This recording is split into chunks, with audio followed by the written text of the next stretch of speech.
zethu emanzini phansi omhlaba right under our feet. Khulula wena moya ongcwele, moya womusa, moya wenkazimulo, moya weqiniso, moya wenkululeko, moya wokuphila, moya wobungcwele, moya phakade.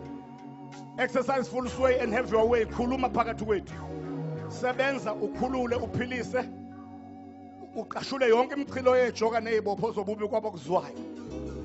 Umoya okwazi nokuqonda ukuhlanipha noma sokholo nesibindi. Wamandla lokumesaba uJehova nangogqobo lwakho lwaphula amajoka. Take over moya ongcwele. This is your platform. Minister to the depth of every listener's heart. In the name of Jesus Christ of Nazareth. Amen.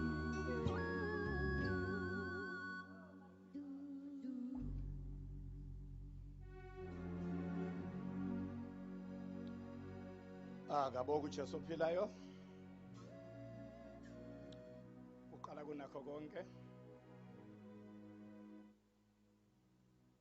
Angithathele ithuba ngibingelele ogcotshwe kaNkulunkulu.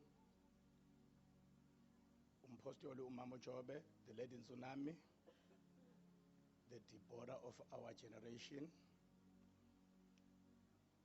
Umama wesizwe. Nesotsha lika Jehova ngegama lika Jesu Kristu. Ngiyambingelela egameni elihle lenkosi emakhosi uJesu Kristu.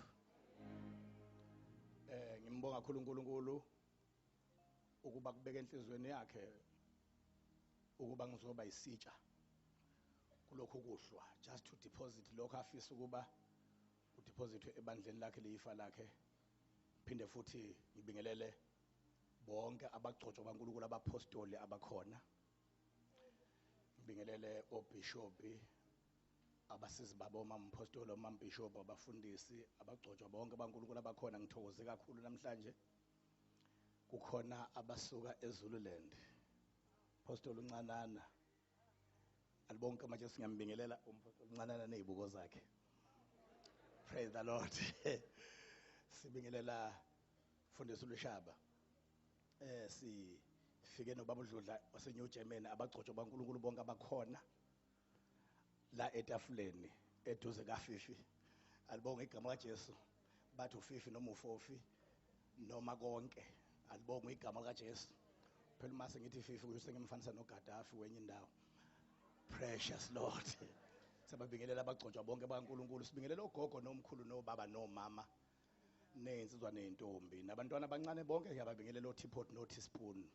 Angikhohlwa uma ngibingelela ukuthi ogogo nomkhulu sibabingelela nezibuko zabo nabo. Shout hallelujah. Ake sibheke indaba lapha ku 2 Samuel chapter 23 soqala ku verse 8. Uzosifundela osifundelayo.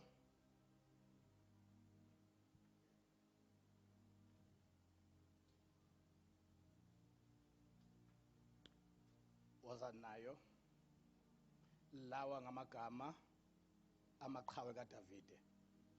2 Samuel chapter 23 qala ku verse 8. Samuel wesibili chapter 23 verse 8. Lawa angamagama amaqhawe kaDavide. Yeah. uJoshebi Bashebeti waseTahekemoni, inhloko yabathathu, uyena waphakamisa umkhonto wakhe. Walwa nabantu abangamakhulu ayishagalombili abagwazwa ngasikhathi sinye. Isihloko sanamhlanje sithi ubizelwe ebuqhaweni. Le ndoda okukhulunywa ngayo akushiwo lutho ngababeyilekelela. Kukhulunywa ngayo nje iyodwa. Ngoba a believer who knows ukuthi ubizelwe ebuqhaweni akabheki iningi. Uhamba emkholwa anaye ukuthi one man plus God is equal to a majority. Lo Joshebi Basheti lithi iBhayibheli waphakamisa umkhonto wakhe. Kubonakala sengathi impi yayimise ngakuye. Akwakufanele bamlekelele bamseke, akuzwakala ukuthi basondela. Siyafika isikhathi ekholweni lapho khona bengasondeli khona abantu obabhekile wena basondele. Kanti ngenkathi bengasondeli lapho uNkulunkulu enikeza wena ithuba lokuthi ashayine khona ngawo. Ubuqhawe abuveli abantu bebaningi eduze kwakho. ubuqhawe kuvela abantu befefile wena wasala wedwa. Tshelo sethu zokuthanda ubizelwe ebuqhaweni. iBhayibheli lami nelakho lithi uyinhloko yalaba bathathu abangamaqhawe kaDavide. Lithi waphakamisa umkhonto wakhe wagwaza abantu abangamakhulu ayisishiyagalombili ngasikhathi sinye. Wabulala 800 wamasotsha esitha kwalala ucaca. Bagwazwa umuntu ongabuzi ukuthi bapha bangakithi. Ngoba uma usuya kulevel yosebuqhaweni awubi ikholo lihleze lisola amanye amakhulu ukuthi awakwenzanga ngani kuwe lokho obulindele ukuthi akwenze kuwena. Abakuvakashelanga ngani ugule esibhedlela. Abakufonelanga ngani usenkingeni. Abakwenzanga ngani 1 no 2 no 3. There are times lapha abantu uma ubizelwe ebuqhaweni bekushiya khona hayi ngoba bethanda. Kodwa bekushiya khona ngoba kuthe uma isitha sihlasela wena sangagcina ngokuhlasela wena saphinde sabeka ingcindezi zaso kulabo kumele ngabe basiza wena. Wena ubhizi usolana nabantu kanti nabo bacindezelwe hokwabo abaphoselwe khona ukuze bangakwazi ukuattenda wena ngoba besebhizi nakho. Akabonga uJesu ophilayo. iBhayibheli eyedwa waphakamisa umkhonto wabulala amakhulu ayisishiyagalombili eyedwa. Kwazi lokhu ukuthi inzi kuzogcina zinayo lento yokuthi kube nama-attack afocusa kuwe kube ngathi abantu bonke bakulahlile bakuzonda bakushiyile kanti abakushiyile. uNkulunkulu ukuprepayela ubuqhawe ngoba once waprepayela ubuqhawe udluliswa kwi-challenge above normal. Shout hallelujah. Shout hallelujah. Uma ulungisela ubuqhawe ezakhe inselelo ziyedlula kwezabanye. Okumele ukufunde early in life ukuze ufinyelele ebuqhaweni uNkulunkulu akubizele kubona. Funda ukuthi uma ususele wedwa noma ngabe udinsizwe phansi abebekuthwele awuzobhabhalala lapha bekulahle khona uzorola. Ngithanda indoda eyabulawa mina empini yafa. Abakubo benza into enhle ukukholwa bathi angeke sivume noma sibembulele owangakithi bathole isidumbu sakhe. Ngoba ibandla langempela namakholwa ngempela awavuma ukuthi owakubo nomfowabo uma kukhona okumshayile isitha size sithole nesidumbu sakhe. Shout hallelujah. Lithi iBhayibheli wathi noma sebembona ufile bangabaleka bathi beyoreport ekhaya ukuthi usele empini kodwa bamthatha amasotsha ahamba naye bagijima naye babaleka naye kanti ngenkathi bebaleka isitha sizoxosha bona. Yilento kumele uyazi ukuthi uma ubizelwe ebuqhaweni izinto ezishaye wena ngenkathi bezama ukukuthwala bakuthwalayo isitha si-attack bona. Wena ungabhizi usola abanye abantu awunakiwe kanti uthe unakwa isitha safocusa kwabanake wena. Shout hallelujah. Lithi iBhayibheli ngenkathi impi ibaxosha babona bathwele le ndoda esifile ukuthi sizofikwa amabutho abulale nathi. Silokhu sithwelene nalona bamdintsisa phansi babaleka kanti bamlahla nje ingasethuneni lendoda kaNkulunkulu Elisha. Kwathi uma besilahla phansi engikuthanda ngolahliwe akaphonswanga phansi wayeseyabhabhalala waphonswa phansi warola. Warolela lapha amathambo endoda kaNkulunkulu ekhona. Uma kukhona izimo ezikenza ukuthi ulahlwe musukubhabhalala musukuqasha ungasabonakala ey'nkonzweni sekuthiwa udinga ukulandwa ngemthandazo ulandwa ngey'nkonzo. Rola rolela lapha ipresence kaNkulunkulu. Shout hallelujah. Shout hallelujah. Shout hallelujah. Ekuroleni kwakhe warola waze wayokhala kathele ethuneni. Kanti leli thuna angene kulona linamathambo ka-Elisha okuvalela ukuwona umlilo. Uyangizwa umuntu okhona. Thani kwamsiza ukurola, thani kwamsiza ukurola. Ngoba into eqeda abantu akikho ukuthi bashayiwe. Into eqeda abantu ukushayo babhabhalale bangaroli. Barolele lapho ukuphila kwabo kukhona. Wanele wahlangana nje namathambo ka-Elisha agcwele umlilo efile yena wavuka wahamba. Uma evuka wathi uma ebheka ngapha wathi oh ilaba bangibulele ngapha. Wathi ubheka ngapha wathi oh ilaba bebengithwele ngapha. Wathi anginendaba nabangibulele ngizohubha abebengithwele. Wahubha abantu akade bemthwele kwakhuphuka ispeed kubantu ebebemthwele.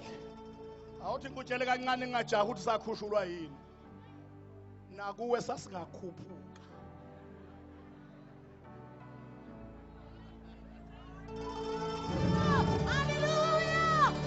Jesus.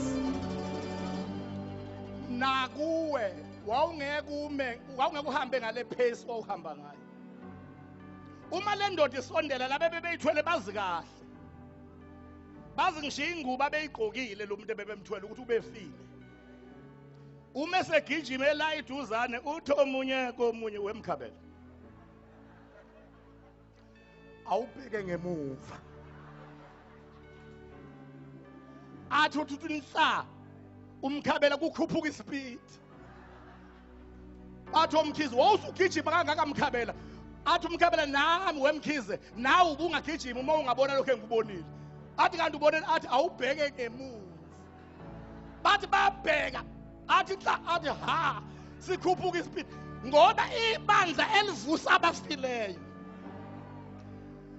Siyakhuphuka ispeed kumakholwa bevele khona. Ningahlali niyibandla elingasayilandi imphefumulo nezono ezibhubhayo. Ngoba abantu abasezonweni bafile ingakho iBhayibheli ngoba seFesu 2 verse 1 lithi uniphilisile nani enanifile ngeziphambeko.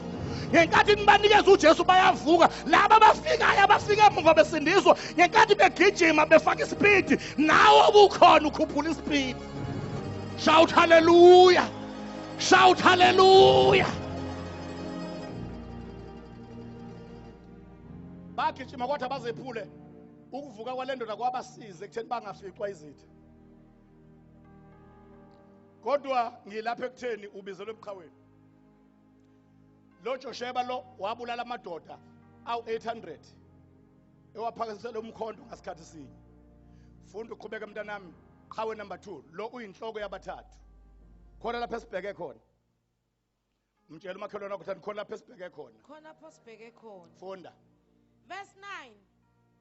Emva kwakhe kwakungu-Eliyezari indodana kaDodayi indodana yom'Ahohi omunye wamaqhawe amathathu ayenoDavide mhla edelela amaFilisti ayebuthene lapho ukulwa abantu bakwa-Israyeli sebehambile. Mana abantu bakwa-Israyeli sebenze njani? Sebehambile. Qhubeka.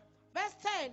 Wasuka wabulala amaFilisti saze sakhathala isandla sakhe. Isandla sakhe sanamathela enkembeni.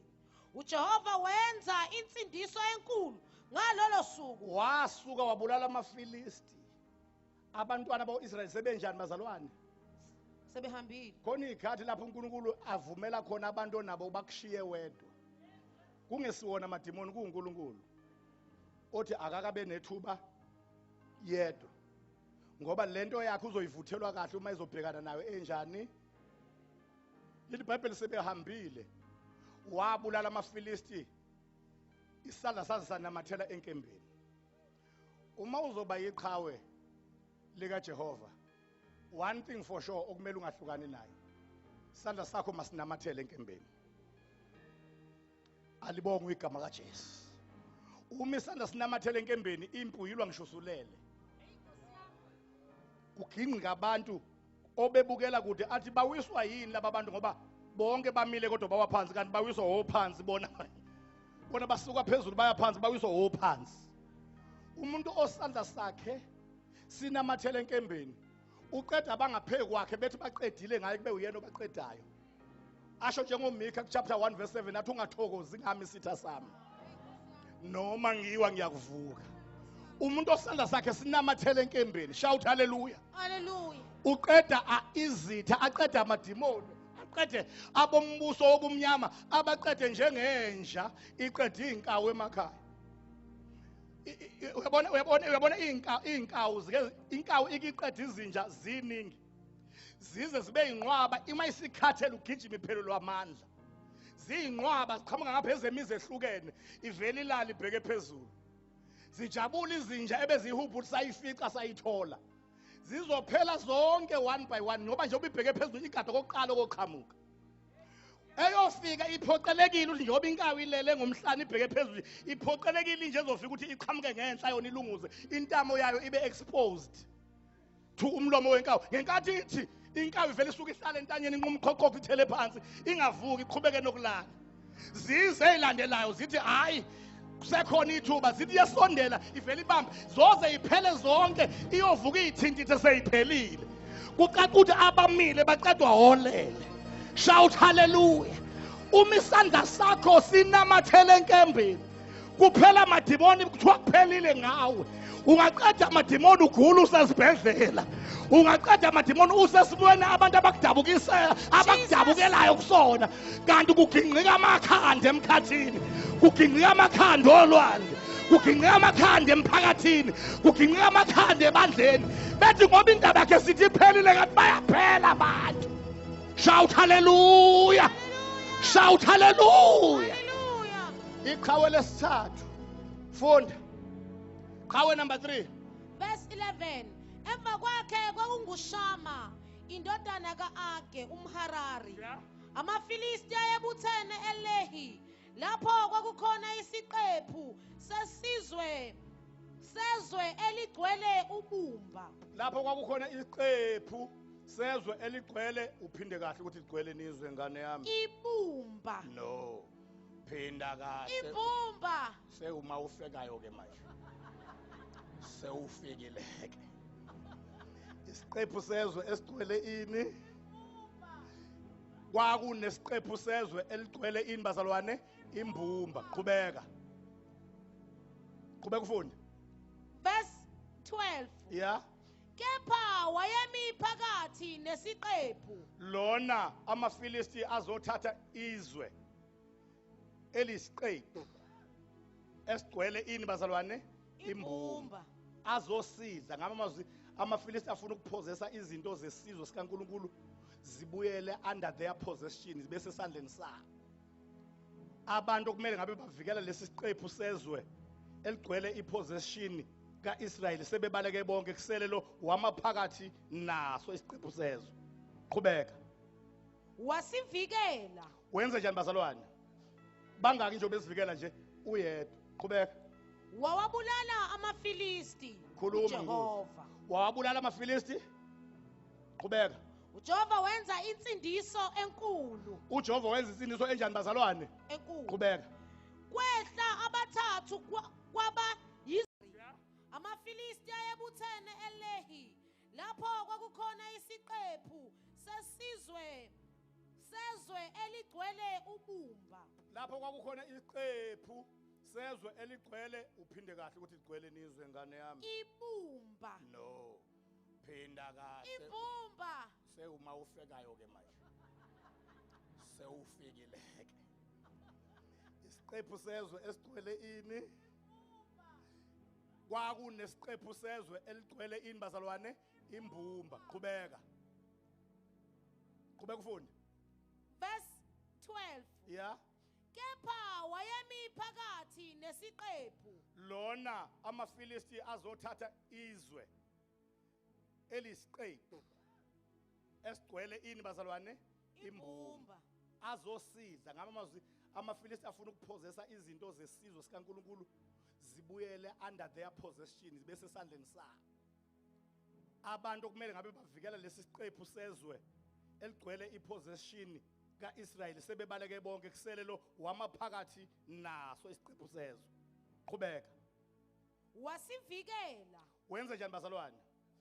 Bangaki nje besivikela nje uyedwa. Qhubeka. Wawabulala amaFilisti. Khuluma uJehova. Wawabulala amaFilisti. Qhubeka. uJehova wenza insindiso enkulu. uJehova wenza insindiso enjani bazalwane? Enkulu. Qhubeka. Kwehla abathathu kwaba yizinhloko ezingamashumi amathathu. Mana wabulala amaFilisti enjani lona osezweni enesiqephu sembumba? Wabulala enjani bazalwane? Eyedwa. Kwafa amaFilisti onke kwasala isiqephu abesifuna. Into ebifunwa isitha sangayithola isitha. Ngenxa ukuthi kuthe sekubaleke onke amakholo bafica iqhawe lamesenta.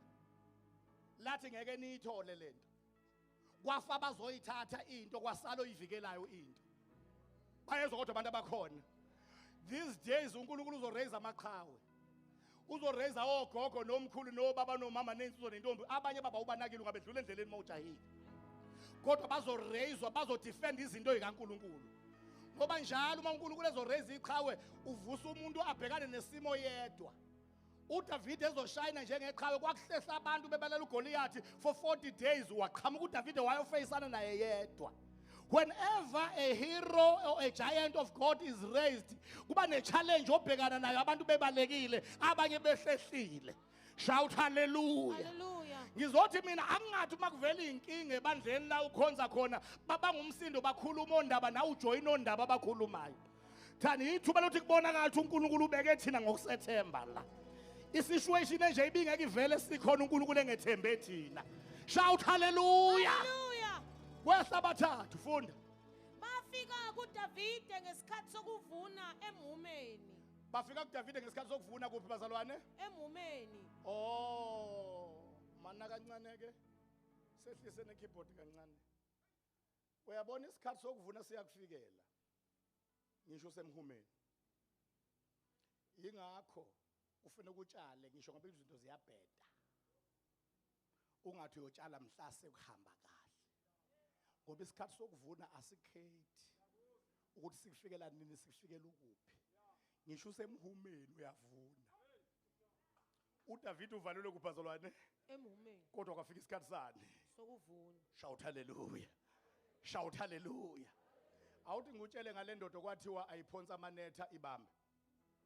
Inkinga yayo yayiphikisa uJesu ngoba inesipiliyoni sokudoba. Uthi uJesu uphonsana amanetha enibambe iyakhotha ke yona ithi sishikile ubusuku bonke. Asibambanga lutho. Uyazi ngokolwazi lwayo iqonda ukuthi at the best time of catching okuyisebusuku yila singatholanga lutho khona isikhathi siubest. Wena uzothi asibambe emini la ku awkward khona. Ukhuluma isipiliyoni ukhohlwa ukuvuna. Into ayenzile uPetro before kuthiwa kaphonsa amanetha akazi ubetshala. Kanti isikhathi sokuvuna sizomfikela. Simfikele emini ku awkward uthi angabamba inhlanzi. Phela uqale wathatha umkhumbi wakhe wawunikeza kuJesu. Uthatha umkhumbi wakhe wawunikela kuJesu ngenkathi ewunikela kuJesu uyatshala, utshala ukusiza uJesu evuna imiphefumulo. Uma uJesu eqeda ukuvuna izinkulungwane zemphefumulo, usethi sengiqedile ngisizwe uPetro ngomkhumbi wakhe, akakavune naye ukusizwa yimi. Esevuna inhlanzi. Uma esethi phonsa ubambe yena ucabanga indaba yewashi lezokudoba ukuthi bengobamba kahle uba uJesu lento uyishe ebusuku. Kodwa ubengekho ngani ngesikhathi esiwubest. Wafikelani lethi uqonde ngamanye amazwi ukuthi njengoba kunje nje emthini omanzi singabambanga lutho kunjani kowomileyo. Kanti indaba ayisamile ngesikhathi it's not about time, it's about harvest. Wathi uma eliphonsa inethi ngoba waconclude wathi kodwa ngeswi lakho sizowaphonsa amanethi. Wathi uma eliphonsa inethi inhlanzi kwangathi ibizene zaqhamuka from north east south west ngoba otshalile isikhathi sokuvuna simfikela ngisho ngabe kuthiwa ayikabi isizini yakhe. Season or no season. Ngisho ngabe kuthiwa usemhumeni awuthi ngiphinde ngisho ngabe kuthiwa usemjondolo. Ngisho ngabe kuthiwa usemqashweni. Ngisho ngabe kuthiwa ubhacile usegogobaleni. Kodwa uma isikhathi sokuvuna sifika uzuqule njengoDavide kumahubo 126 owathi lapho uJehova asibuyisa khona ekuthunjweni kwethu sasinjengabaphuphayo. Umlomo wethu wawugcwele ukuhleka nolimi lwethu lwaluhuba ngenjabulo. Bathi phakathi kwabezizwe uJehova usenzele into ezinkulu. uJehova usenzele into ezinkulu siyajabula thina. Buyisa Jehova ukuthunjwa kwethu njengemfula yaseningizimu. Ohlwanyela ngenyembezi uyovuna ngokuthokoza. Nohambe ekhale ephethe imbewu yokuhlwanyela uyovuna ngokuthokoza ephethe inyanda zakhe. Shout hallelujah. Shout hallelujah. Ngizothi mina musukulindela abazoprofetha ukuthi u2016 muhle noma mubi. U2016 uyakhanya noma ukhanya. U2016 unama breakthrough noma unawo. Tshala noma ngabe u2016 umnyama. Utshale noma ngabe u2016 umhlophe. Tshala noma ngabe u2016 unexus eliqhakazile. Noma ngabe u2016 awunalo iqhaza eliqhakazile. Ngisho ngabheka u2016 ubone ohulumeni, ubone abantu, ubone omakhelwane ukuthi uyabheda. Kodwa uma ungene kuwona utshalile isikhathi sokuvuna sokufica phakathi emhumeni. Phakathi emgedeni, phakathi emjondolo. Shout hallelujah. Shout hallelujah. Shout hallelujah. Bakothana bashila bakhona basana. Rabakota Rabashiran. Thank you, Jesus. Wayesemgedeni. Wayeqashe emhumeni. Kanti sizomfika isikhathi sokuvuna. Qhubeka nayo mntana. Khona lapha esiphuthuma khona. Qhubeka nayo ndoda. Khona lapha esiphuma khona. Bafika kuDavide ngesikhathi sokuvuna emhumeni wase-Adulamu. Ngesikhathi sani shono? Sokuvuna. Ngesikhathi sani? Impi yamaFilisti yayimise esigodini samaRefa. Impi yamaFilisti yayimise esigodini sani bakithi? Samarefa. Khuluma ngikuzwa. uDavide wayesesenqabeni ikhanda lamaFilisti laliseBethlehema. Oh. I like that. uDavid uyiphakeleni lempi. Uyiphakeleni lempi kanti. uDavid uyiphakela ukuyohluthi ikhanda lamaFilisti ukuba lisuke eBethlehem. Ngoba khona indoda ezayo ayibikezelayo nayindulelayo uDavid okumele ingazalwa. Ikhanda lamaFilisti seseBethlehem. La eBethlehem kunento ezipla. Jesus. La eBethlehem khona izinto eziplanwayo. Njoba iplanwa nje lezi zinto kumele zingazalwa lezi zinto kungadlulanga uDavid nempi yakhe. Asusa ikhanda lamaFilisti. Shout hallelujah. Ngizothi mina before rapture kukhona into umoya engcwele azoyenza. Asusa iauthority yamadimoni eindaweni enishumayela kuzona. Asusa iauthority yamadimoni. Kuma lokishi uNkulunkulu anibeke kuwona. Asusa iauthority yamadimoni kuma cities. Ngoba ngenkathi kuhluthwa ibandla ngoba kukhona into ezalwayo. A nation will be born in a day. And a nation cannot be born in the day ikhanda lesitha lingakasuswa. Before kuzalwa into enkulu kumele remove ikhanda lesitha. uDavid uplana lempi njena akayiplaneli yena akaplaneli negeneration yakhe uplanela generations to come ukuthi akade fika ozayo kodwa ikhanda lesitha ikhanda lamaFilisti libe selisusiwe. Wenze kahle weza kule believers convention ngoba kukhona ikhanda lesitha elizosuswa emndenini wakini. Kodwa ikhanda lesitha elizosuswa empilweni yakho. Kodwa ikhanda lesitha kodwa izinto ebengeke zazalwa empilweni yakho. Kodwa izinto ebengeke izaleke emsebenzini okuwona nasebandleni lingasuswanga ikhanda lamaFilisti. Shout hallelujah. Shout hallelujah. Shout hallelujah. Shout hallelujah.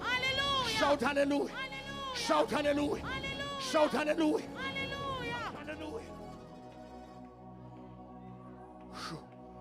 Rabakota rabashiran. Rabakota rabashiran. Rakata rabashira bakure. Rekata rabashiran. Rekote rabashire bakoron. Wayipha kuDavid etshona inthani wayipha kuDavid. Impi yaqonda khona ngqo eBethlehem. Iyokwenzani? Iyosusa ikhanda lamaFilisti. Ukuze le ndoda ezayo ifike kuzoba yiyona ikhanda. Kungabekwa ikhanda phezulu kwamanye amakhanda. Ngoba amakhanda amabili awahlalelana. Two authorities in one area cannot exist. Namhlanje siyenqaba eThekwini. Siyenqaba kwaZulu Natal. Siyenqaba eSouth Africa. Sithakho madimoni nezinkolo zobumnyama ezizoshaya u5 noJesu eshaya u5. Amakhanda amabili awahlalelana.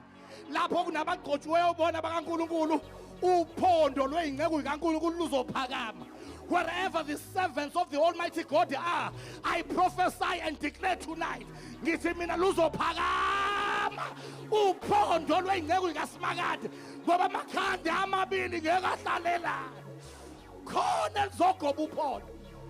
Shikata rabasila bakuran. Rabakota rabashiran. Shikata rabasila bakuran. Mntanami khona lapha engiphuthuma khona funda ngani yami. Verse Khona la 15. ngijahe khona. uDavide Jesus. Jesus. Jesus. Jesus. Jesus. Ubizelwe ebuqhaweni. Tshela sethu uzokwathana ubizelwe ebuqhaweni. Noma ngabe kuthiwa imbuzi uyibona uyibambe wedwa. Makungakuhluphi ukuthi uzibona uyibambe wedwa. khona umprofeti owakwazi bona eyibambe yedwa wazwatshela uNkulunkulu wathi bababulele bonke abaprofeti bakho Nkosi sekusele mina ngedwa wathi uNkulunkulu awusele wena wedwa nginabaprofeti abazinkulungwane ezisikhombisa abangaguqanga ngamadolo kuyubhali uzathi useledwa akababoni ngoba babalekile wasala yedwa uma uzoshayina uNkulunkulu ngawe ngobuqhawe bakho bayabaleka abantu usale wedwa.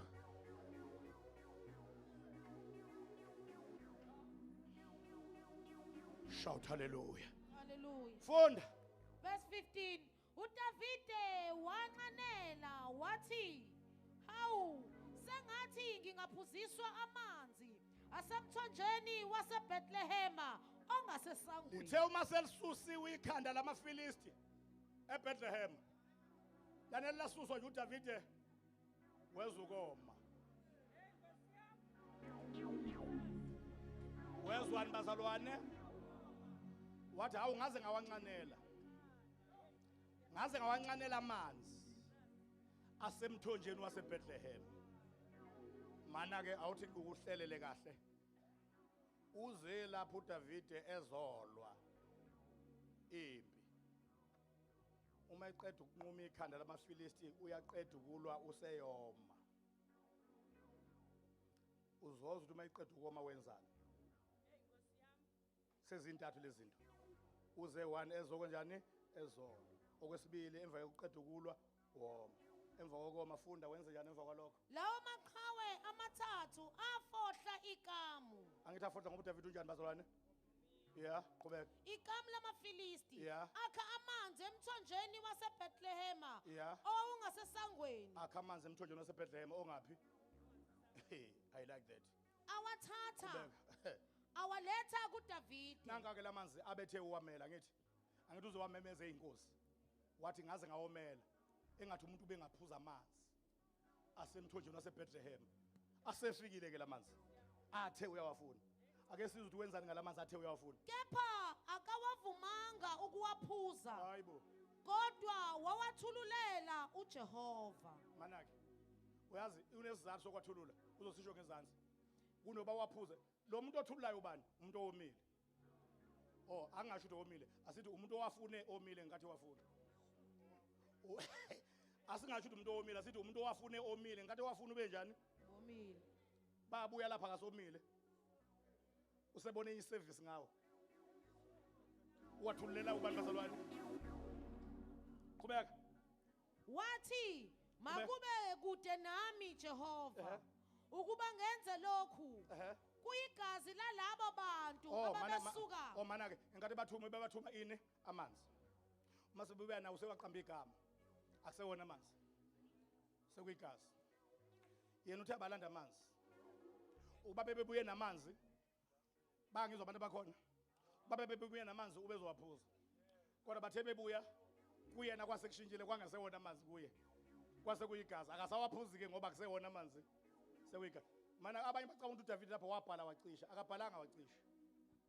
uDavide is the only king in the entire Old Testament who operated in 3 offices. Ngenkathi ephaka impi eyosusa ikhanda lamaFilisti, way operator kwi-kingly office. Kwangahambi olunye office kwakuhamba inkosi. Any king iphaka izimpi. Any king idlizitha. Inkosi idla amazwe. Inkosi idla umhlaba. Yingakho waqhamuka njenge-king ukuzosusa ikhanda lamaFilisti ngoba it takes the king to remove a demonic authority in the area. Uma kuthiwa amadimoni aqhanasa kuleyo ndawo noma ngilawulishi noma isabhabhu kusuke kushodi ngaba kaNkulunkulu abaphethe a kingly scepter and a kingly authority ngoba it takes the king to remove any form of demonic authority in the township or in the town or in the city or in the province or in the country. Uma ufuna amadimoni ukubona evaleka imlomo angabi naqhanasa, let the kings rise up.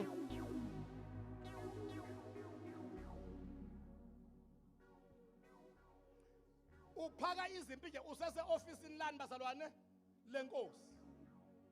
Kingly office. Ususa ikhanda lamaFilisti eBethlehem nje uoperate office ini lokuba iking.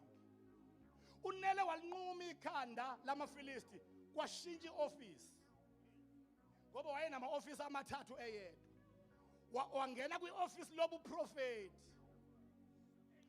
ulanguage yomprofeti uma address abantu ke ilanguage yamanzi nokuphuza umprofeti engayigayidanga kahle into zakhe kamoya angacishe anithandazelela amanzi kanti ilanguage yabaprofeti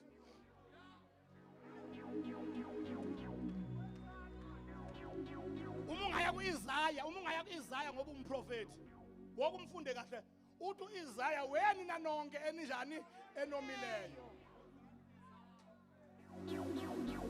uthi wozani nenza njani niphuze do you know ukuthi kwenzakalani abantu ababizwa uIsaya beza kodwa akabanikezanga ipakpaku zamanzi kodwa indlela aba-addressa ngayo umprofeti nayi nini uma addressa ukhuluma ilanguage yokuphuza neyamanzi. That's how the prophetic line goes.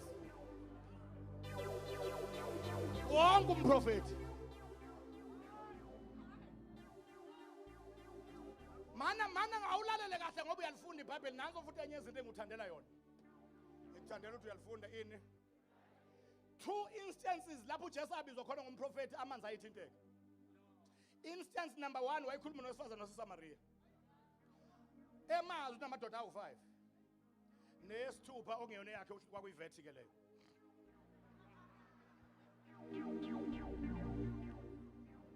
ivethi phela imali okungeyona eyenu nobabili wena mthengi nomthengisi nobabili akuyona yenu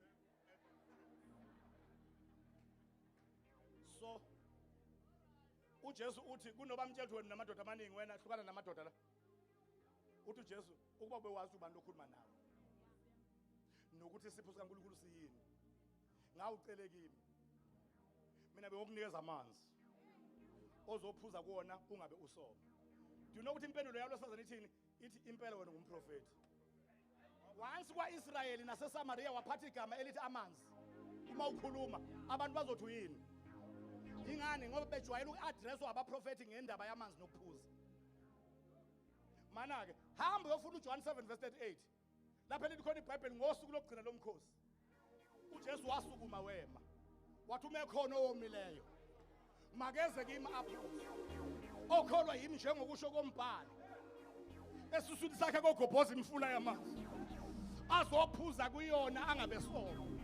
Uthi uJohane obhalayo understand ukuthi wayengakhulumi ngezipakpaku namabhekede uthi uJohane wayengakusho ngenye into lokho wayekusho ngomoya ongcwele ababezomamukela abakholwa nguye ngoba wayengakhazimuliswa emva kobe sememeze kanjalo lithi iBhayibheli abantu bathi lo ungumprofeti. Ingani bethi lo ungumprofeti bezwe i-address aba-addressa ngayo ukuthi uthe nonke nini enjani enomileyo.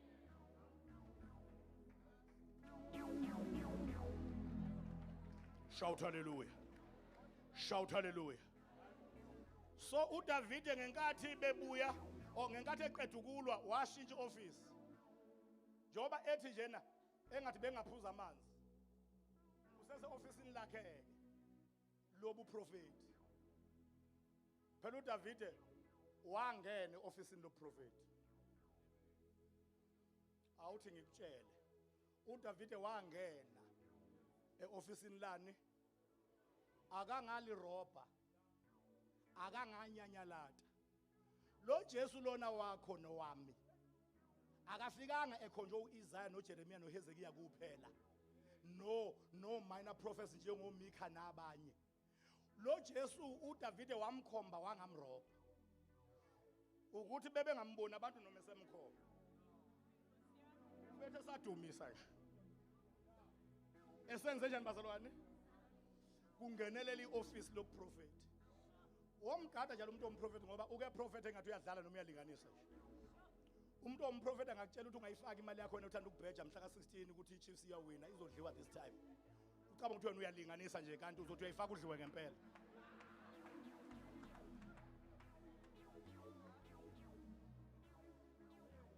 Wena uthi hayi ube yilinganisela nje kanti uzoyifaka udliwe ngempela uyobona sewudliwa ukuthi wayengevethi waye prophet. Bangizwa abantu abakhona la endlini uDavide wake wathi esadumisa nje eshaya ugubhe edumisa kwezwakala sethi odla nami etafuleni ungiphakamisela isithende kwasuka idisorder etafuleni kwaIsrayeli namasotsha aphethe inkemba ethi manje nimthole nimlethe lapha siqede ngayo ubani lofuna ukusoconga inkosi kwafunwa umuntu oyi-enemy kaDavid etafuleni kwangatholakala noyedwa kanti bahlulwe ukuyibamba kumoya ukuthi ubeqale edumisa wagcina ioffice lokuprofeti selithathe over wakhomba indoda ezayo indlela eyohamba ngayo ukuthi iyokhashelwa uJudas Iscariot edla naye etafuleni bacinga la etafuleni baze bayeka kanti indaba ikhonjwa la ikhonjwa kozayo. Shout hallelujah, shout hallelujah, shout hallelujah. uDavide wayewumprofeti ngelinye ilanga uke wathi edumisa kusenkonzweni eyidumisela nje wathi uma ifika kumahubo 22 wezwakala esememeza wathi uNkulunkulu wami ngishiyelani na bathi inkosi idumisa kanjani namhlanje yadumisa ngehubo eligcwele umunyu uNkulunkulu uyishiyeleni inkosi kanti ayishiywe uNkulunkulu uthe uyadumisa wasenza wathwebula okuzayo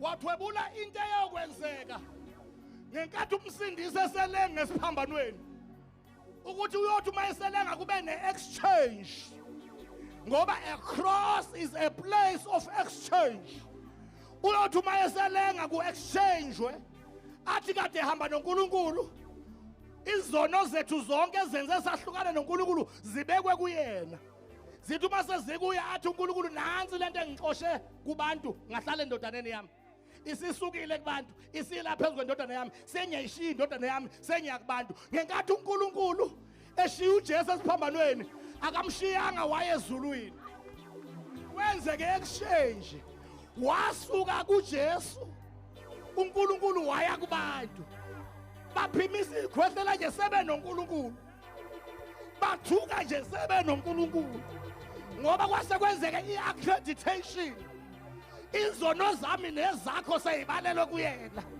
enuma kubalwa izono ithathwa uJesu ngenxa yokuthi ungophakade kumele kuthathwe ama-future sins nama-past sins nama-current sins zonke ibalelwe ngoba iphakade liphethe i-past ne-present ne-future zathathwa ngingakazalwa zathathwa ngingakazenzi zathathwa ungakazalwa zathathwa shout hallelujah, shout hallelujah. uJohane kwisambulo uyareporta uthi lifanele undlu kuyivula incwadi nezimpawu zalo ngoba lithengela abantu uNkulunkulu nombuso kanti uJesu wasithengela uNkulunkulu asidinga ukuthi sibizwe ngabantu bakaNkulunkulu kababusi bani nami nginoNkulunkulu wami nawe unowakho asinayo uNkulunkulu kababusi bani ngoba uma unoNkulunkulu kababusi bani uzodlala ngawo umuntu uma ungena uNkulunkulu unowakhe uzokuchatha noma yini uma efuna ukukuchatha.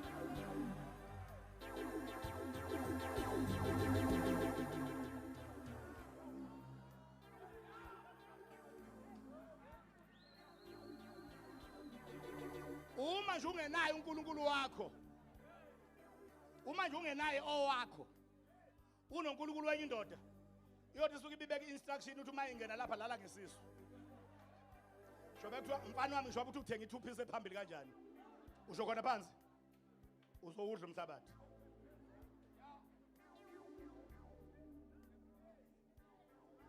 uDavide wayumprofeti shona uDavide wangena eoffice lani bazalwane uye lo wathi edumisa ngelinye ilanga awawungizwe kahle wathi uyadumisa ngelinye ilanga wezwakala sethi akuyikwephulwa nalinye lamathambo akhe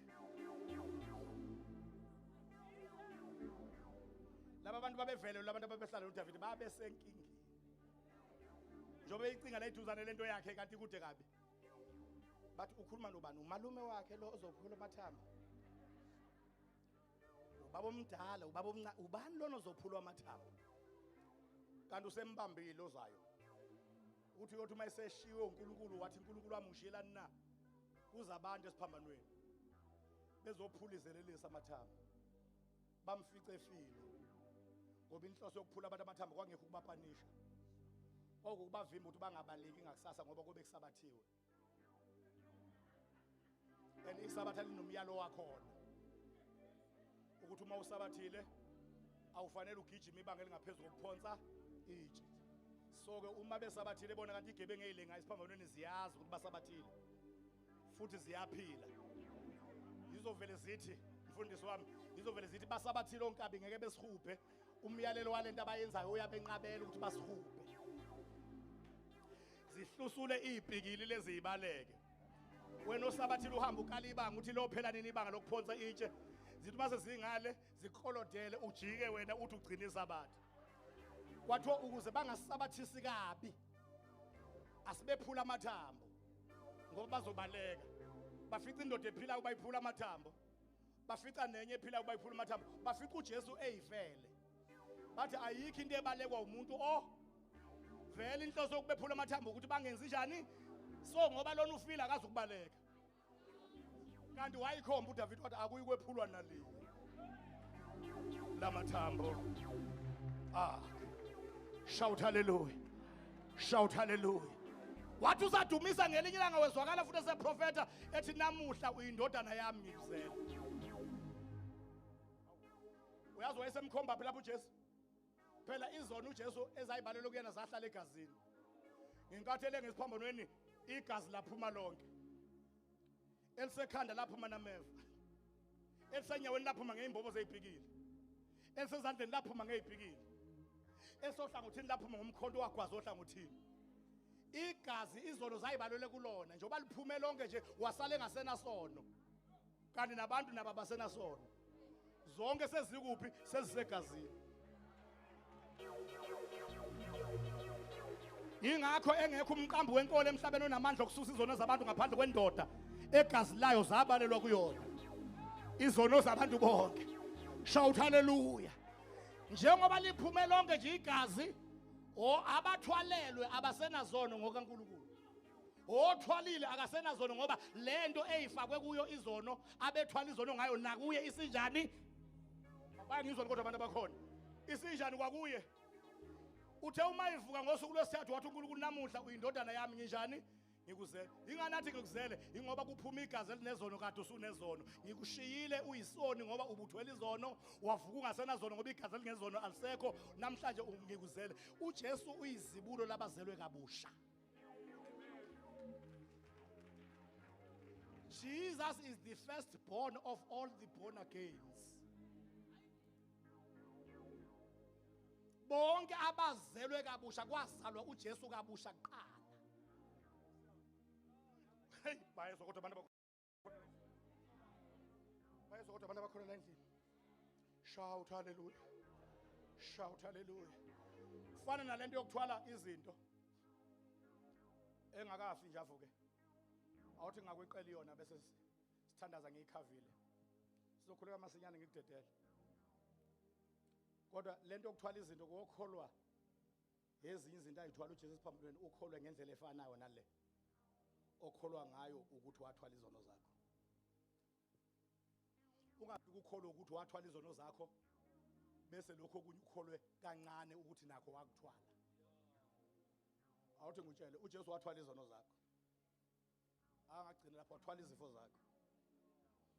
Angagcina lapho wathwala ama bitterness akho. Ngenkathi ethi ngomile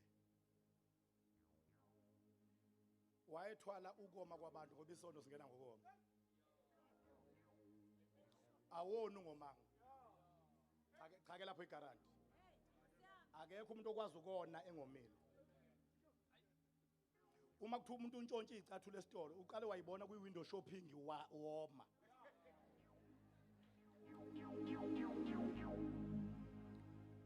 Ukoma okuzala ukona. Akusikho ukona okuzala ukoma. So uma kwathwalelwa ukoma konke into ebikwehlula ukuyiyeka uyakwazi ukuyiyeka. Ingakho uJesu uma addressa le ndoda lo mama wamadoda akasho ukuthi yeka amadoda uthi nga ucele kimi ngakupha amanzi ozophuza kuona. Ungabe udila nokoma mayi kwaqeda ukoma kulo mama imbizi sala phansi. Khipha ukoma ku rapist ngeke iphinde irape emuntu. Khipha ukoma kumuntu odlala ugwayi ngeke aphinde aqaleke. ngoba leli gama liqaleke lisho khona ukoma. Khipha ukoma kubantu abebayo ngeke phinde abe. Khipha ukoma kumuntu othakatha ngeke aphinde athakathe. Wathi uma bemnikeza uvinika, uvinika wawumuncu, shona uthando wawumuncu. Ngenkathi bemnikeza uvinika, wayethwala ama bitternesses abantu ngoba into emuncu represent bitterness.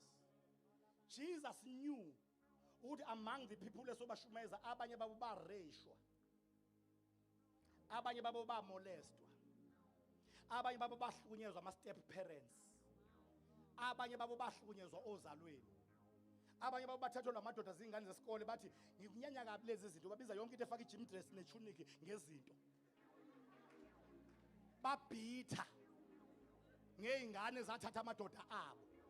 Kodwa once weza kuJesu othwalele ama bitternesses onke abantu, he changes your bitterness to betterness.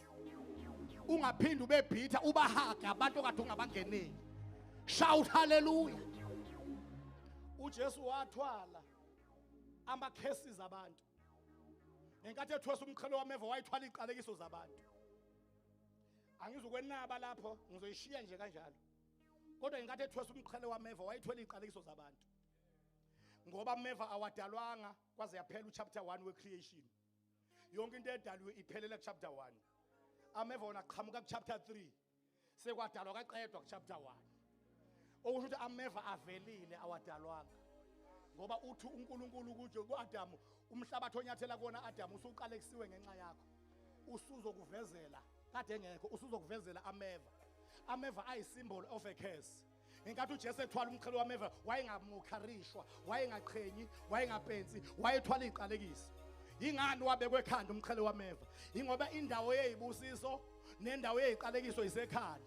iBhayibheli mahubo lithi izibusiso isekhanda labalungileyo. Neziqalekiso nazo ihlala ekhanda. Ngenkathi ethwala ama cases ami nawakho umqhele wameva wangena ekhanda. Ukuze kusuke iqalekiso bathi abaseGalatia 3 verse 13 uKristu wasihlenge esiqalekisweni somthetho enziwe isiqalekiso ngenxa yethu ukuze sibusiso kaBaba Abraham sehlele kwabezizwe ngokukholwa. Okunye akuthwala wathwala ubumpofu. Jesus bore our poverty. Kholwa ukuthi wathwala izifo, wathwala izono, wathwala ama bitterness, wathwala iqalekiso, wathwala ubumpofu. Ngenkathi esethwala ubumpofu wakhunyula ingubo zakhe. Yabona ke lapho ke uma ungangizwa mina ngiyazizwa ke mina. Ngenkathi esethwala ubumpofu bami nawe wakhunyulwa ingubo zakhe. Zabelwa abampofu. Yabona lo exchange. Zabelwa abanjani bazalwane? Baxakwa yishethe elinomlando. Leli shethi lakhiwa uElam owayomthungu weingubo zabapristi abakhulu namakhosi nabaprofeti. Wathi uma eseyithungile wasala ophisi balezi ingubo abethungela ngazo amakhosi nabapristi abakhulu nabaprofeti. Wathi labo phisi bematerial ephambili kangaka sengaze ngiyobalahla imaterial edula ngakho kwakho ngematerial ephambili. Wathi angabalahli angakhe ishethi engezoliphetha engizol interweaver. Ingakho lishethi uma lichazwe eBhayibhelini libizwa ngokuthi ihembe elingenamphetho. Kwakungelula libe nomphetho ngoba lalikhiwe ngophisa abaningi la interweaver. And it turned out to be the most expensive shirt of them all. Leli elakhiwe ngezicucu ezilahliweyo. Ngoba uNkulunkulu uyayithatha izinto ezidelelekile nezilahliweyo nezimthaka nezingekho ukuze ajabulise eziphakemeyo. Bayezwa abantu abakhona. Lona nje leli shirt kwakhiwa kwalo kophisi. Ababenze amashirt abaprofeti nabapriest abakhulu namakhosi. Likhuluma indaba. Lisho ukuthi lo oyogqoka leli shirt uyoba kuma office amathathe yedwa. Uyoba inkosi eyedwa abe umprofeti. Eyedwa abe umpriest omkhulu. Eyedwa. Ingakho uJesu wayethi uma eligqoka leli shirt abantu bengazange bembone yogqotshela ubukhosi kodwa bathi inkosi. Ngoba babebuka igarment yakhe ukuthi is a princely garment bathi inkosi ledlulayo. Shout hallelujah. Walithunga leli shirt walibeka. Wathi salibekile kwaqhamuka uCaesar August wamemezela ukubalwa kwabantu. uJoseph noMaria baye eBethlehem uMaria ekhulelwe. engaphethe impahla zokusonga umntwana ngoba ethi uzothetha esebuya. Phela abantu besana sebafunda manje ukuthi akubudgetele ukuthetha ukuthi ungathetha nini. In fact nalabo abadlizona nabo sebabudgetela ukuthi sebaplana nabo ukuthi awazi uzohlangana nomuntu wesilisa sebehamba belayisha amakhondom ekhwameni ngoba bazi. Uhambe emshadweni eNewcastle uyabuya sewufica umuntu ngale. Ngono uhamba abantu sebafana nezimoto ezilayisha amasonto emhlanje. Ngoba abazi ithaya loqhumaneni.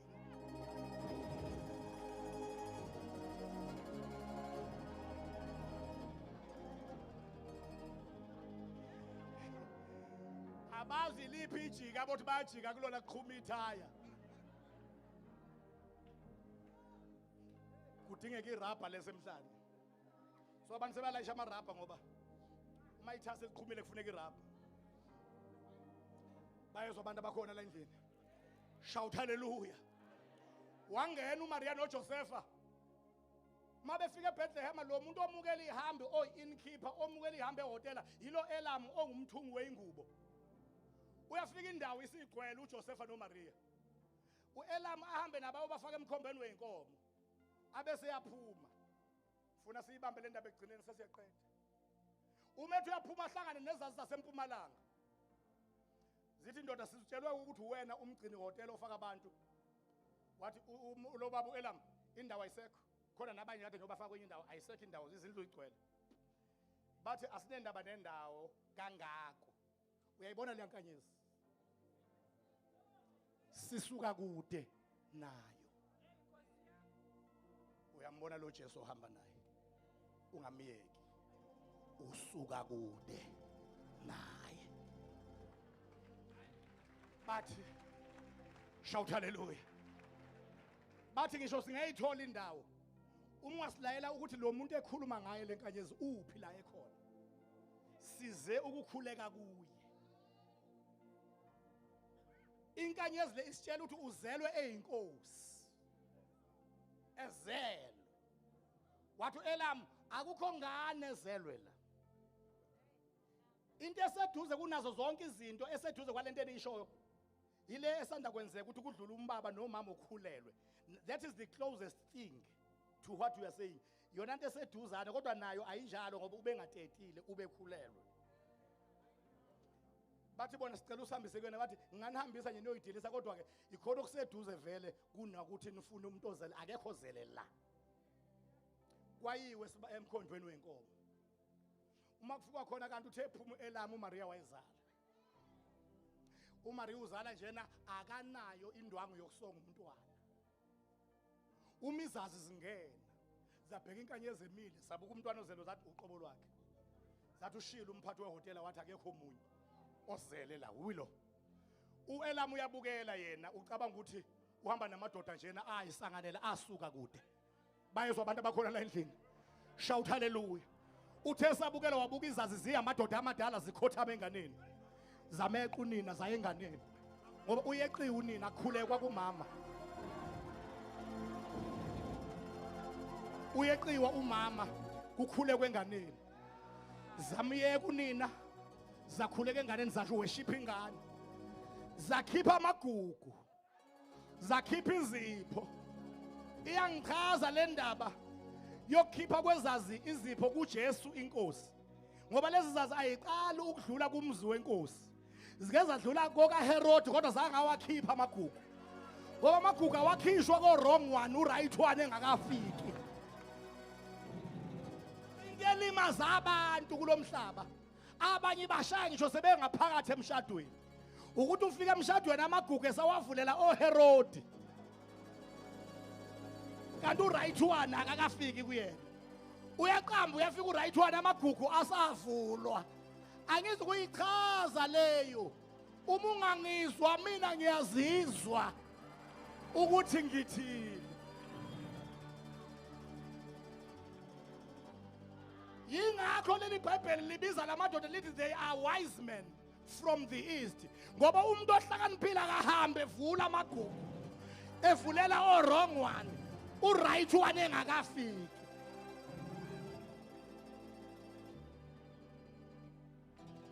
Uyazi ubani ophatheke kabi njengoba ngishumayela nje. Yilo osayimisele ngokuqhubeka ehambe evula amagugu. ukhubeke uphelile ngoba uyaphazamiseka kulomsebenzi wakhe wokuhamba evula.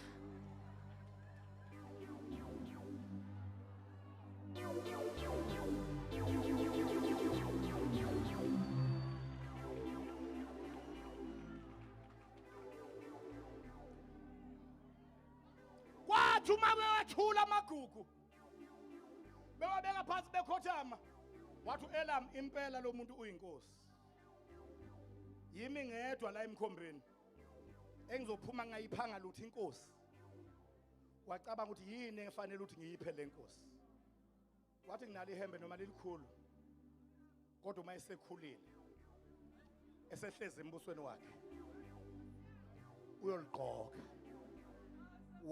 Wathi wezazi ningasheshe nihambe nami ngisayolanda esami isipho. Waphuthuma endlini walanda ishethi elidulayo. It was worth 3 years salary. Lali iholo leminyaka emithathu. Usebenza unyaka nonyaka imali uyibeka ungayidli. Bese uthi ngonyaka wesithathu uthenga ihembe elilodwa. Wafika nalo uElam wafika wanikeza uMaria. uMaria wajabula wathola into yokusonga ingane. Wasonga ingane ngaleli hembe wafika ekhaya walibeka lakhula lamlinda uJesu.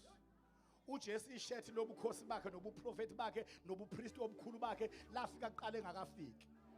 Negama lika Jesu lafika kuqala engakafiki. Wafika igama selikhona wangena egameni elificileyo. Ishethi lafika kuthi angizoprofeta namhlanje ukuthi ukhulekela izinto eseyivele sezikhona. Zibe khona ungakayikhulekeli. Uyikhulekele ukuzungene ezintweni ezifike kuqala. Ngoba yonke into ehlelelwe umuntu ifika kuqala engakayiceli, ifika kuqala engakayikhulekeli. Yingakho eyikhulekela. Uyikhulela ngoba uyeza ukhona into yami engiyidingayo efike yini. Shout hallelujah. Shout hallelujah. Uyabona intombazana uma iqala nqa ukuzala emhlabeni. Uma iqala nqa iza ukuzala emhlabeni. Ithi kathi ineinsumbulwana zamabele. Ineli ngakhulelwa kuvele kuqale kukhumala amabele kuqala.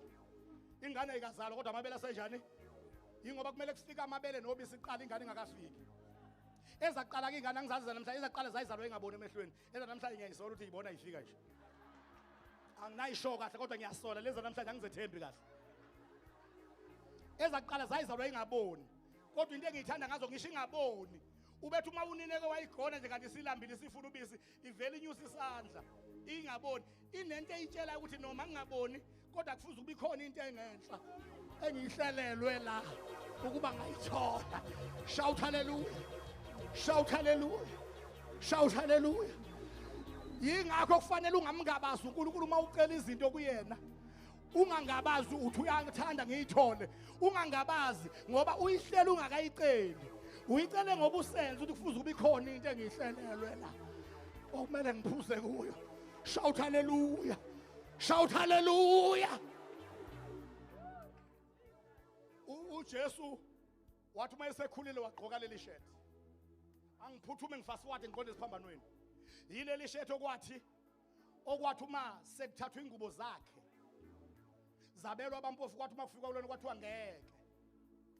Leli ngeke. Leli asizokwabela noma ubani ompofu. Let us cast the Lord. Leli gama leli lithi casting the Lord. Kwi Old Testament language lali uLord wawi noun egcwele. NgesiZulu usho inkatho. Namhlanje usuyi prefix ka lottery. When they were casting the Lord babenza ilottery. Yayenziwa ngamabhola nezinombolo. Nina nje nike naba ne Good News Bible le nama pictures. Kukhona esiphambanweni kwi Good News Bible le nama pictures la kuvela khona uJesu ele ngesiphambanweni ipicture eBhayibhelini. uJesu ele ngesiphambanweni ngaphansi kunamadoda amabili aphethe amadayisi. Uma ukhola uthi hayibo amadayisi noJesu nesiphambano namadayisi noJesu ngena kanti ingalesikhathi sekubangwa leli shethi. Kwanikezwa undoda number 1 ithuba lokuthi ayibamba amadayisi. Ishaya inombolo ibona ziyangena yini. Itholele leli shethi ngelotho. Yayiphosa inombolo zabhamba. Kwezelandela nikani mina ithuba. Yabamba amadayisi. Yayiphosa yabhamba. Kwazi kwaphela onke amaJuda kanti ukhona indoda engowezizwe eyayigqoka amanikiniki engeyona umJuda ababeyibandlulule bayibeka eceleni ngoba ingeyona umJuda futhi ibona ukuthi iyahluphekela. Yabuza ukuthi nami can I bathi bonke nje you can see sonke sesibuya khona nawe ungazama. le ndoda ehlupheka emanikiniki yalibamba idayisi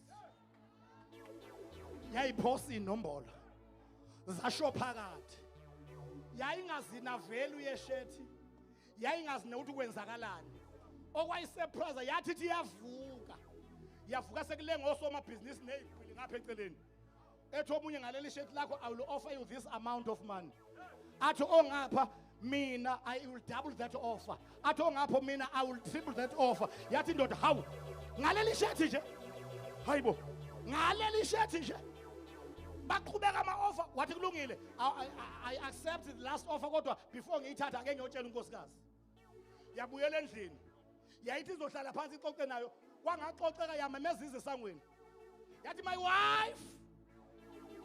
wifey my wife wathi unkosikazi what happened wathi we are rich unkosikazi nawe uyayinikizelela what we are rich what do you mean you are rich what I went to the cross ngihlupheka ngimanikiniki ngimpofu ngidelelwa ngiswele kodwa ngibuye esiphambanweni ngiyimultimillionaire ngiyimultibillionaire ngiyimultitrillionaire wathi unkosikazi kwenzakaleni wathi bathatha ihembe lendoda okuthiwa uJesu benzelana ngalinkatho bashaya inombolo behluleka lafike lamithuba ngoba lofika nelakho ithuba shikhathara basila bakhorani ngayishaya nkosikazi zangena njengoba ngikhuluma nawe nje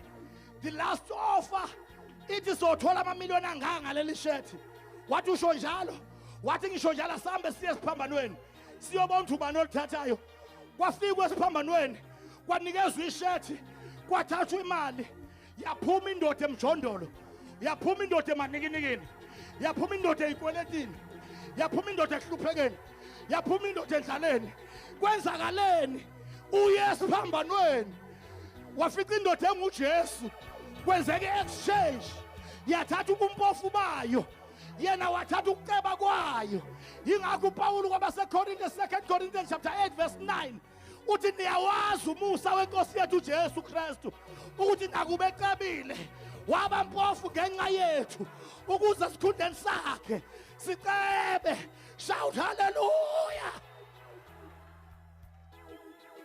shout hallelujah shout hallelujah shout hallelujah shout hallelujah awuthi ngivale ngeoffice lokugcina lika David njengoba uDavide simzwele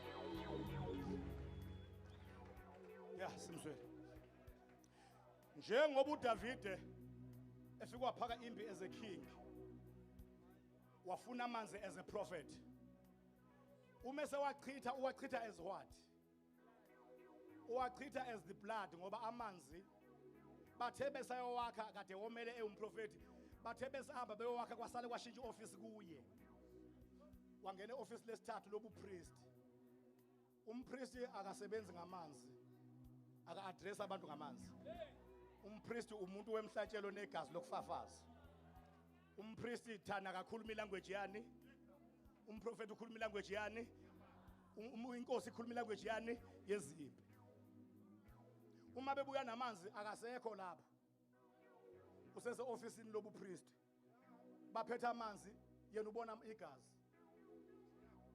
uyazi khonto engiyithandayo lithi lamanzi wawathulula wathi angithulula amanzi ngithulula igazi lalaba abadela ukuphila kwabo akasachitha amanzi uchithani bazalwane kanti useprofeta khona la eBethlehem uthi khona indoda eyozalwa la eBethlehem eyochitha igazi shikhathana basela bakhorana wayiprofethi ngakavuki kuyezwakala bazalwane elithi iBhayibheli yathi uma ivuka yavuka wayeprofethile futhi esese office lo prophet wathi akayivuma olungileyo wakhe abona ukubona uma ivuka yavuka kanye nabangcwele be Old Testament kuyezwakala bazalwane iBhayibheli babonakala kuMatthew 27:50 behamba ezidaladini zaseJerusalem bongena eThempelini.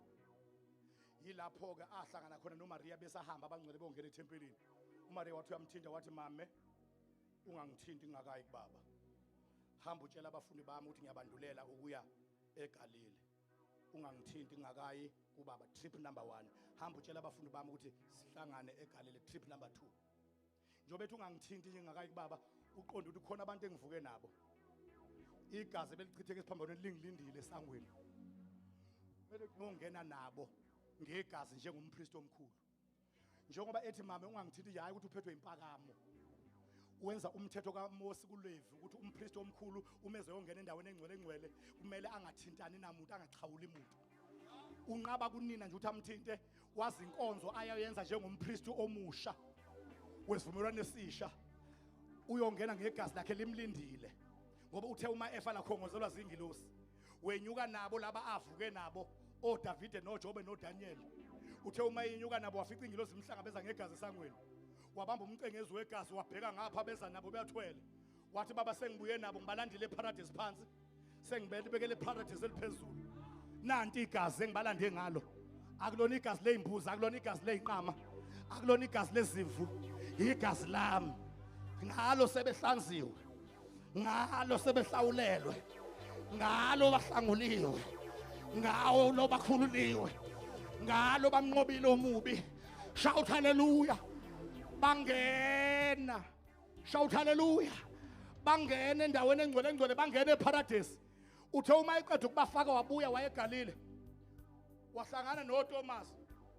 Wathi ngizokuthiwa ukholwa ukuthi ngivukile. Sengiyathintwa manje bengathintwa ngenkathi umama esafuna ukungithinta. Ngoba khona inkonzo bengisayoyenza. Sengiyathintwa manje faka izandla emanxebeni. Uthinta ubone ukuthi yimi angisona isipoki. Isipoki asinanyama, asinamathambo, mina nginenyama, nginamathambo. Awuthi ngutshela indaba. uJesu ekuvukeni kwakhe wenza into engakwazi ukuyenza engakavuki. Engakavuki akazange wangena endlini umnyango uvaliwe. Kodwa esevukile wathi iminyango ivaliwe wezwakale ngaphakathi enganqonqozanga. Wathi ukuthula makube nani. Yingani athi uma esevukile akwazi ukungena umnyango uvaliwe? Ingoba umzimba avuke ngawo is a bone and flesh body. Kodwa owakwenza ukuthi angangeni iminyango ivaliwe engakafi ingoba umzimba ayenawo it was a bone and blood and flesh body. Kodwa sevukile it's a bone and flesh and glory body. Ukwazi ukuthi umnyango uvaliwe yena ngene. Yilewo mzimba avuka ngawo wangena ngawo iminyango ivaliwe. Okuthi uma kukhala icilongo lokugcina thina siguqulwe sibe nayo thina esiphilayo. Bayembatha abafileyo. Imizimba engalimithwa uyiroof. Imizimba engalimithwa umnyango ovaliweyo. Okuthi uma kukhala icilongo sibhodloza udonga lwesitimela. Sibhodloza udonga lwebhanoyi. Sibhodloza udonga lweroof yendlu. Sibhodloza udonga lwekhumbi. Sibhodloza udonga lweMercedes Benz. Senyuka sihlangabeza umyeni. Ngoba njengoba yena anyuka ebonwa nathi sonyuka sibonwa.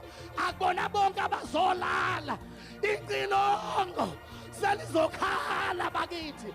Hlanganani sondelani sikhuleke. Shintsha indlela zakho. Abanaleli themba ngaye bayazihlambulula. Lokhu yena ehlambulukile. Hlanzani inhliziyo. Nina bonhliziyo mbili nibizelwe ebuqhaweni. Nibizelwe ebuqhaweni. Asana zensonto. Shekhatha rabasilan. Rebakhotha rabashiran. Rakhatha rabashiran. Rekhathela rabashiran. Akaphatha rabasiran. Rekhatha rabashiran. Okotho robosila bakoran. Shikotho robosiran. Pakatha rabashiran. Rekhatha rabasan. Rebathandaza. Shekhatha rabasiran. Rekhatha rabashiran. Rilo robo koron. Rele rebe kotono boshiren. Aika patala rabasiren. Rekotona rabakata rabasiren. Paika zila rabashiren. Poko poko takaila. Kaika zila rabashiren. Raka patala rabashiren. Yes. Yes. Yes. Thandaza mfundisi. Mochoko robo shitarahara. Itala la basite lele besete le besita. Roko robo shitalahara bashanda. Ukaraba bashite lele besete le besita. Uraraba shitala la basata. Ela beshete le besita la bashondo robo shita. Ushata katala. Hala basite lele besita. Ruta kala basite lele besende. Etelebesita la hala basondo robobosita. Mushanda karaba shanda rahara bashondo. Mondorobo shinda rahara bashanda rahara bashinda. Oh, thank you, Lord.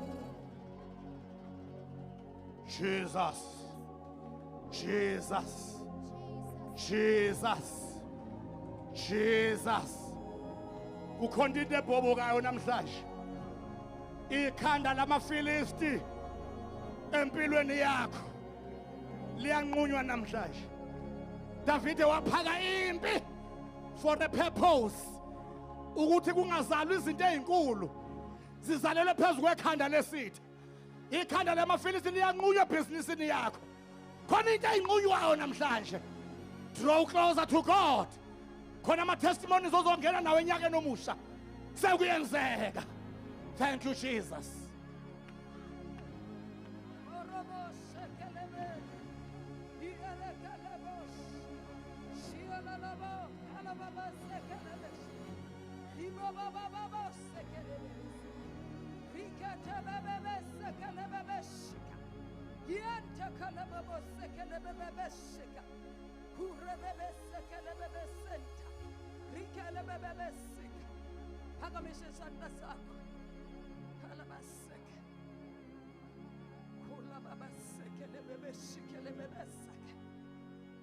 Ikhanda likaGoliathi liyanqunywa namhlanje.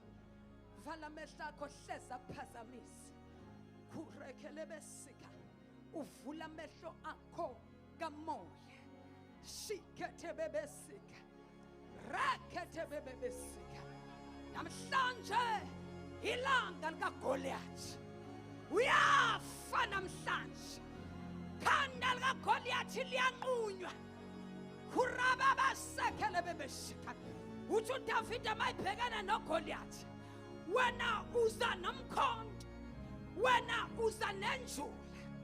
Wena uza nenkemba. Mina ngiza ngegama likaJehova. Gama likaJehova linamandla. Gama likaJehova lifana namanye amagama. Gama likaJesu. Start opening your mouth.